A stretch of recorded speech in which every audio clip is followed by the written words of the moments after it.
बेटी लास्ट 2 महीने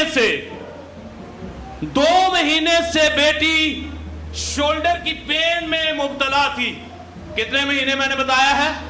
कितने जी? 2 महीने।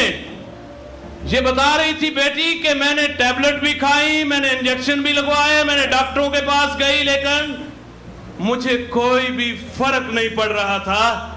लेकिन जब ये खुदावंद यस्सु अल मसीह के कदमों में आ गई तो खुदावंद यस्सु अल मसीह ने विदाउट टैबलेट, विदाउट इंजेक्शन इनकी जिंदगी में ये मौजज़ा ज़ाहिर किया और ये आज शफायाब हो गई हैं और ये गवाही देने के लिए आपके सामने।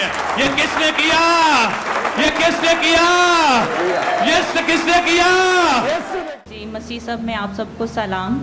मेरा नाम तोशिन है। मैं 2-3 महीने से मेरे शोल्डर में और लेग में नमनस थी।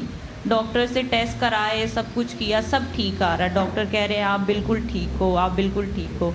मेडिसिन भी खा रही हूँ, परेशान। फिर मैंने दुआ करना शुरू की कि यस्सु तू ही मुझे शफा देगा। डॉक्टरों के पास ये इख्तियार नहीं, सारा इख्तियार यस्सु के पास है। और मैंने यस्सु का लहू अपने पे लगाया और मैं शिफा पा गई।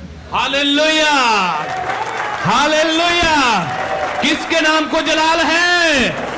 किसके? Hallelujah. Thank you, God bless you. खुदा आपको बरकत दे।